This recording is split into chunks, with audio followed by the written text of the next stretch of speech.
What we have here on the spreadsheet is the free management systems, Farm A, Farm B, and as we scroll down there's a Farm C. These are the free systems being practiced by livestock producers. In Farm A, we had a high input system with improved pasture species like deep-rooted perennial, like perennial ryegrass, phalaris fescue, plus persistent legumes like white clover. And on farmlet B and C, we had those were moderate input systems with a little bit of fertilizer application and no pasture improved there. So Farm B, the typical District 1 being practiced by most of the livestock producers with long grazing periods, compared to Farm C that we call the intensive rotational grazing, where it has a short grazing period but long resting periods.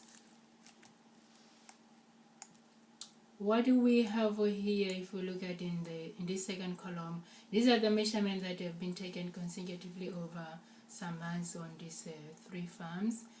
First, there we have the dry matter for, let's say, the dry matter during the first month when we recorded, and this third row there we have the DDM of that dry matter, which is quite low for the green, and for the dead also very low. And we also have the percent green. These are the pasture on the pasture supply, because both for the ME, it determines, it matches both pasture supply and animal demand. And so we also have the digestibility for both the green and for the dead, and as well as the MD. The one I was saying is the density or the concentration of the pasture for both the green herbage and for the dead herbage mass. And so we have done this for all the 3 farms. And as we go down, that's the first part of the pasture component, and that's Farm B and that's Farm C. And then we have here we have the pasture crop rate. That's another component I talked about in that flow chart. Pasture crop that grows daily in kilograms dry matter per day. During these few first months, we didn't have some measurement collected on pasture growth rate, but as we move on, we had some measurement taken in all the 3 farmland. Surprisingly, on farmland A, we had lower pasture growth rate compared to the other 2 systems which were lower input. I will explain why we had this kind of results. And so, like I said, pasture growth rate can grow as low as 0 or negative during winter months or very dry seasons, but can be also high, like 60 kilograms or even 80 during favorable climatic conditions. That's still on the pasture supply. Another component of pasture supply is the supplementation. We have the supplementation here. If the animals run out of the feed, then we need to supplement them, and we have to include the calculation of the supplementation in the ME calculations.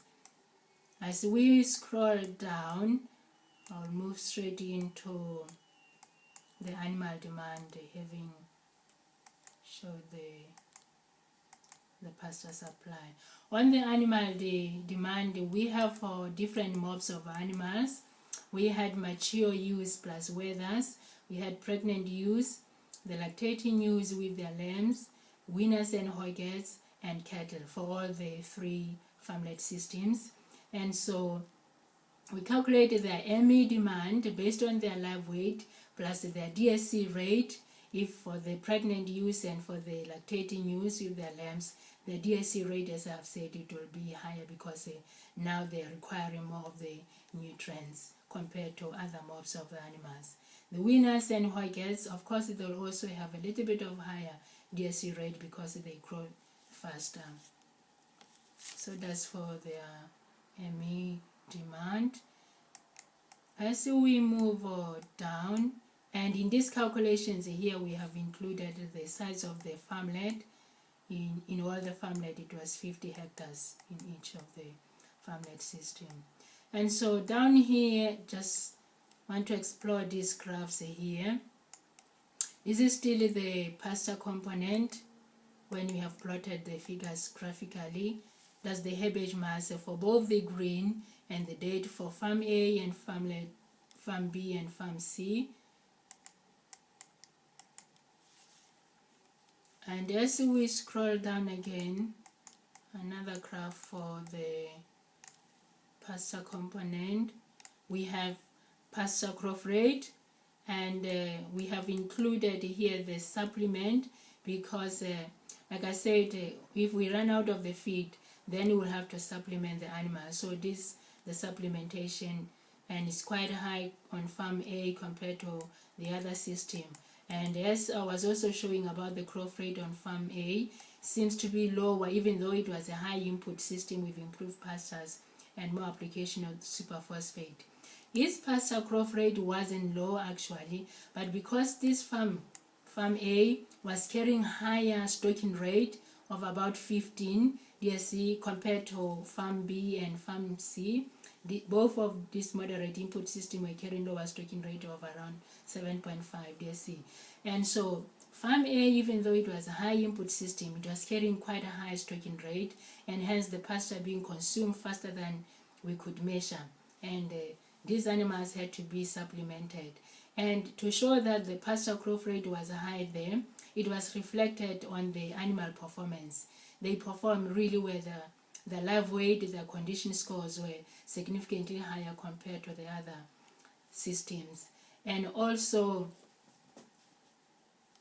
when we their condition scores and the live weight and their digestibility, the digestibility content of this pasture on farmland A was significantly higher compared to the other two systems. So that's on pasture supply. And in this graph here, we have the animal demand. We have plotted the animal demand for all the mobs of animal for the mature ewes and wethers, the lactating ewes and lambs, pregnant ewes, weaners and hockers, and for cattle, for all the free systems, how much they will demand from the pasture. And of course on farmland A, there would be a higher demand because of the high stocking rate.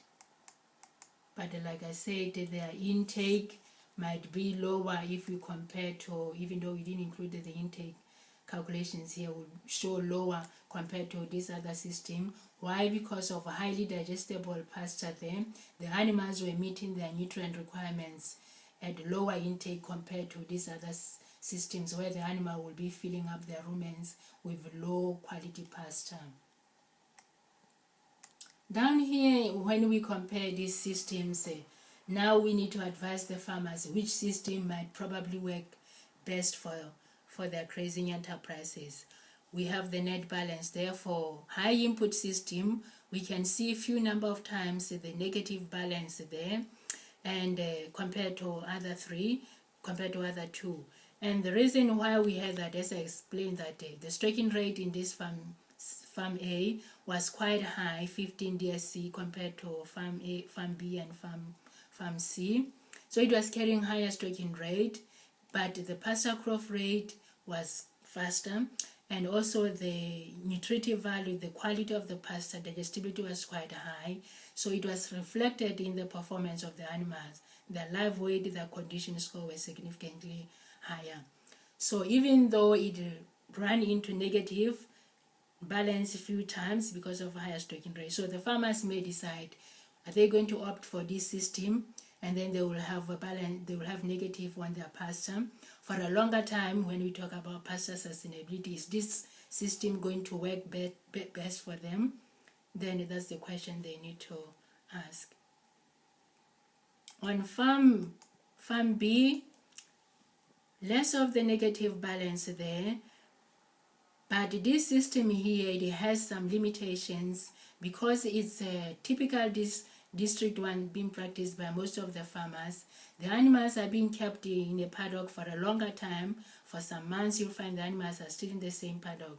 The stocking rate is low, but because the animals are being kept for a longer time, it has impact on the long-term sustainability of the pasture. In the longer term, you'll find that this system here is building up into patches. You lose the desirable pasture species because once they start regrowing, the animals are grazing on them, they select on them, so they don't have chance, the potential to regrow. So you end up losing them and being replaced by less palatable species. And your paddock will be patchy. Sometimes it develops into some fawns. That's the limitation of that system. With the high intensive grazing system, this one, the animals don't have much choice. They don't select because there is quite a high stocking density in there. The animals are in a smaller paddock for a few days, 2 to 7 days. You move them to another paddock. So they don't actually have a preference. They eat whatever you're offering them and then they move on. So the negative impact of this intensive rotational grazing system is on the animal performance. It was reflected on the animal performance because they didn't have much choice, so their live weight and condition score were quite low compared to the other systems. That's the negative impact of the intensive rotational grazing. But on the side of the pasture components, the herbage mass, the pasture growth rate, and a little bit of digestibility was doing quite well.